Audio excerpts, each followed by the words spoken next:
இனிய தமிழ் சொந்தங்களுக்கு இனிய இளம் மாலை பொழுது வணக்கம். அருமை தமிழ் சொந்தங்களே, கடந்த 2 தினங்களாக நமது சட்டமன்ற எதிர்க்கட்சி தலைவரும் முன்னாள் முதல்வரும் திரு எடப்பாடி கே பழனிசாமி அவர்கள் விஜய் மீதும் தமிழக வெற்றிக் கழகத்தின் மீதும் வன்மமாக பயங்கரமான ஒரு வெறி கொண்டு பல குற்றச்சாட்டுகளை, பொய்யான குற்றச்சாட்டுகளை அவர் விதைத்து கொண்டிருக்கிறார். இவர் என்னவோ எம்ஜிஆரின் அடுத்த வாரிசு போலவும் இவர் நினைத்து கொண்டு தன்னைத்தானே ஒரு பெரிய ஒரு மாபெரும் மக்கள் தலைவனாக நினைத்து கொண்டு கற்பனை செய்து கொண்டு, அட பாவி, எம்ஜிஆர் எங்கே, நீங்கள் எங்கே? எம்ஜி ராமச்சந்திரன் எப்படிப்பட்டவர்? நீங்கள் எங்கய்யா? நீங்கள் 2 பேரும் ஒன்றா கூவாத்தூர் கதை எங்களுக்கு தெரியாதா? கூவாத்தூரில் என்ன நடந்ததுன்னு எங்களுக்கு தெரியாதா? இந்த மக்களுக்கு தெரியாதா? யாருக்கு தெரியாது?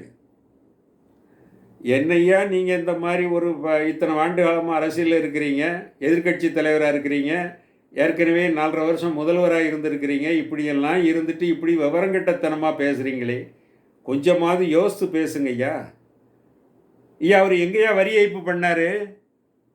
தமிழக வெற்றிக் கழக தலைவர் விஜய் அவர்கள் என்னைக்கு வரி ஏய்ப்பு பண்ணார்? என்ன தப்பு பண்ணார்? உங்களை மாதிரி பண்ணிகிட்டு இருக்கிறாரா? உங்களை மாதிரி ஊழல் குற்றச்சாட்டுக்கு அடிமையாக இருக்காரா? உங்களை மாதிரி வேறு பல வழக்குகளை அவர் சந்திச்சுட்டு இருக்காரா?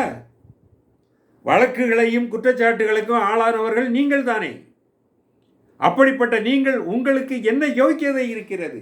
அவர் என்ன, அவர் சுயமாக சம்பாதித்த வருவாய்க்கு வரி விலக்கு கேட்டு, எனக்கு இதற்கு வரி போடாதீர்கள், இதற்கு வரி நீங்கள் விதிக்கக்கூடாது என்று கேட்டு போகிறார். அவ்வளவுதானே. அது வழக்கு மன்றத்தில் இருக்கிறது. வழக்கு மன்றத்தில் நியாயம் அவருக்கு இப்போது கிடைக்கவில்லை, பிறகு கிடைக்கும். ஆனால் நீங்கள் இருவரும், திமுகவும் சரி அண்ணா திமுகவும் சரி, இருவரும் இரட்டை குழல் துப்பாக்கி போல் செயல்படுகிறீர்கள். நீங்கள் எதில்? மக்களுக்கு சேவை செய்வதில் நீங்கள் செயல்படலாம், தப்பில்லை. அதுதான் செய்ய வேண்டும் ஒரு நல்ல தியாக உள்ளம் கொண்ட அரசியல்வாதி. ஆனால் உங்களுக்கு எதிரியாக ஒருத்தன் உருவாகிவிட்டான்.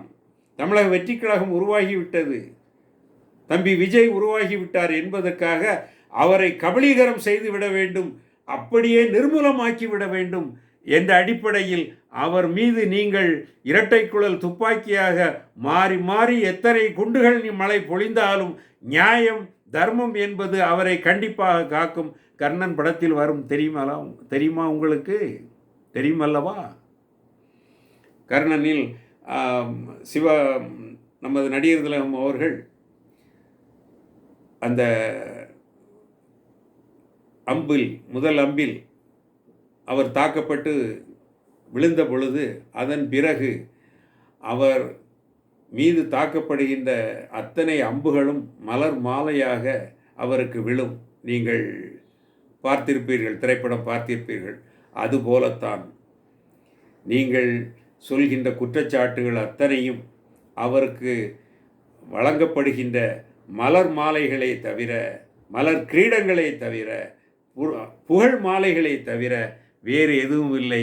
இதில் நீங்கள் காணப்போவது கண்டிப்பாக தோல்விதான் என்பதை திரு எடப்பாடியார் அவர்களுக்கும் திமுக தலைவர் ஸ்டாலின் அவர்களுக்கும் இதை தெரிவித்துக் கொள்கிறேன். நீங்கள் நினைக்கின்ற கனவு, நீங்கள் கனவு கண்டு கொண்டிருக்கிறீர்கள், உங்கள் கனவு கண்டிப்பாக பலிக்காது. இது மட்டும் யதார்த்தமான உண்மை. நன்றி, வணக்கம்.